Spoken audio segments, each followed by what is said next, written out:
Hi girls, so today we are going to be looking at box and whisker plots, which is just another way to look at data in our statistics unit.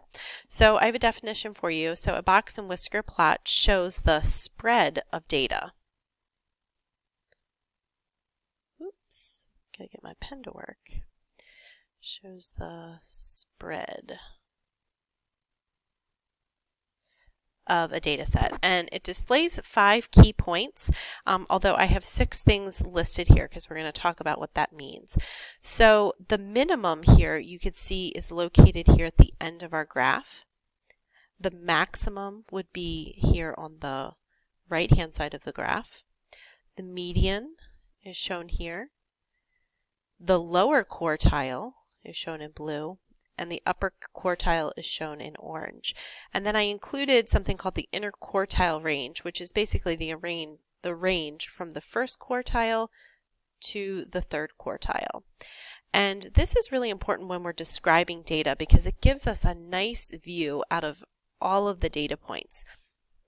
And the reason why they are cut into these parts is not by accident, and you'd probably notice in the words like quartile, for example, that would refer to a quarter of the data.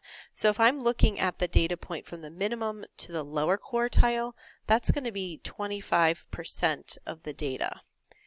And then again, if I'm looking from the first quartile to the median, that's another 25% of the data represented. And then you could probably guess what the remaining chunks are. So the median to the upper quartile again would be 25%, and then from the third quartile to the maximum is another 25%. So you can see how they are cut into these quarters or quartiles. So if someone was to ask you about what percent of the data is represented by the median, we would know that that would be 50% of the data because you have 25 here and 25 here, which would make 50%. And then also on the other side, that's the 50%. So the median represents 50% of the data. So if I asked you what does the lower quartile represent, that is the 25%, the lowest 25%. The upper quartile is going to be the highest of the 25%. So we are going to be looking at questions that involve interpreting this as well. So it's just important to understand what the quartiles represent.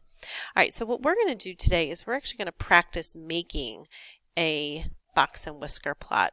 And I have the data listed here below. So I'm going to run through example A with you, and then I'll have you pause the video and try example B on your own.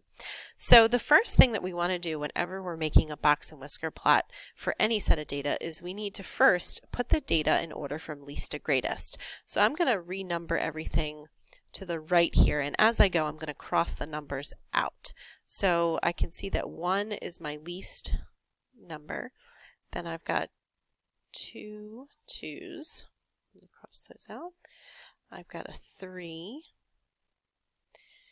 It's like 5 would come next. And then 8, 9, and then finally 11. Okay, so now what we want to do is to find these points. So we want to find the minimum, the maximum, the median, the lower quartile, or we can abbreviate as Q1, our upper quartile, which is Q3, and then we are eventually going to find our interquartile range. So I'll just list that here as one more data point that we need to find. Okay, so let's go ahead and get started with the easy ones. So the minimum obviously is 1, and our maximum is 11. So now we need to find the median. So if I look at the median, right, I'm going to try to figure out how many data points I have here. 1, 2, 3, 4, 5, 6, 7, 8. So that means that I'm going to have, my median is going to be right here, right? But I don't have a number, right? So what I end up doing is taking the average of these two numbers to get my median. So I would do 3 plus 5 divided by 2. So I know 3 plus 5 is equal to 8, and 8 divided by 2 is equal to 4. So my median is 4. All right, next we want to get our first quartile. So we are going to go to the bottom half of the data and find the middle portion here. So if I look, I've got 2 pieces of data here, 2 pieces of data here, so the median of that lower half is going to be between 2 and 2. Well, that one I don't need to find the average because that is just simply going to be 2. Now I look at my upper quartile, or my third quartile, and I'm going to do the same thing. I'm going to find the median of my upper half of the data. So I've got 5, 8, 9, and 11. It looks like it's right in between 8 and 9. So I do need to find the average between 8 and 9. So you could add 8 plus 9 and divide that by 2. We know that's 17 divided by 2, which is also equal to 8.5.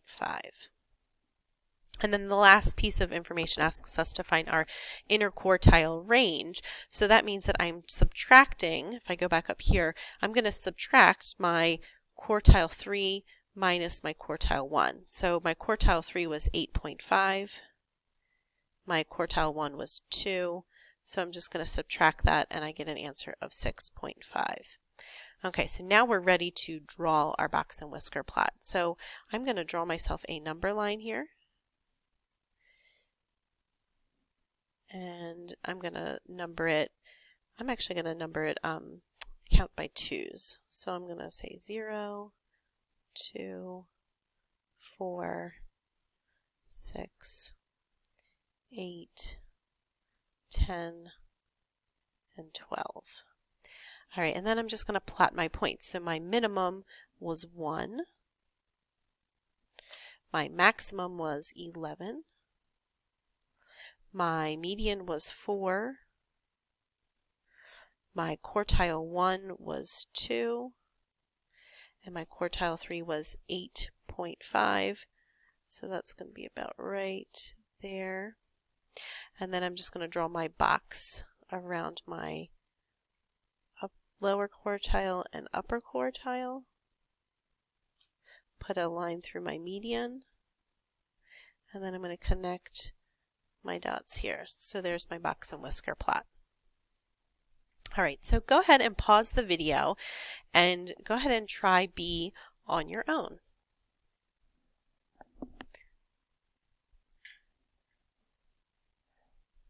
Okay, so what we're going to do first, like we did in the previous example, is we're going to order our numbers from least to greatest. So my numbers are 1. That looks like I have 3 2s. So 2, 2, and 2.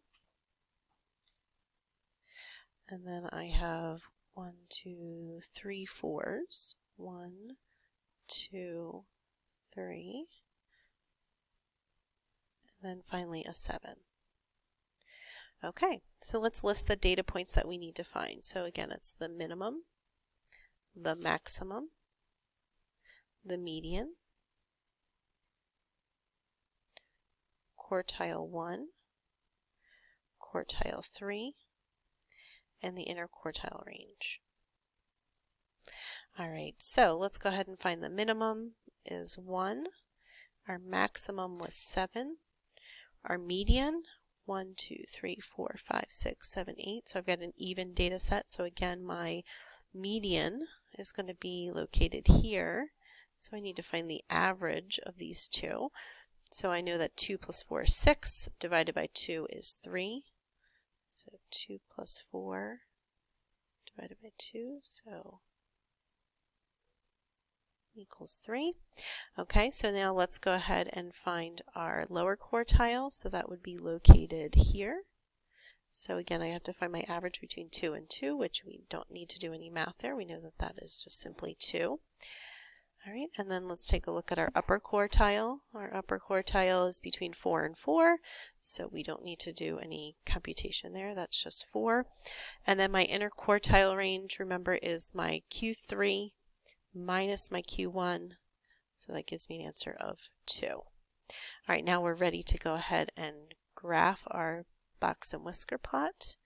So I think I'm just going to count by ones in this case.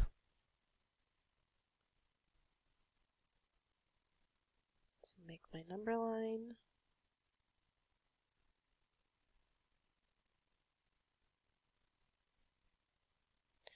All right, so now let's go ahead and plot. So my minimum was 1, my maximum was 7, my median was 3, my quartile 1 was at 2, my quartile 3 was at 4. I'm going to draw my box around my quartiles and a line down the middle for my median, and then I'm going to connect these two dots, and I have my box and whisker plot. So just to kind of take a look at these two box and whisker plots and how they compare, we can see that the spread of data is a little bit different. You can tell from the first example, this spread of data is much larger, right? It goes from 1 to 11 versus the second set, which is 1 to 7. So we could say that the spread is smaller. We could also say that more people are equally distributed between or more data sets are equally distributed between the first 3 quartiles here. The box and whisker plot is much longer in this upper example than it is here. So we are going to I'm going to have you practice a little bit with making box and whisker plots. I've got 2 examples on your homework to complete, and then I've got a question for you to interpret, so how this actually relates to real data. The example that I have is just looking at test scores and determining what % of students fall in particular ranges. So go ahead and complete that, and you can submit that in your Google homework folder. All right, talk soon. Bye.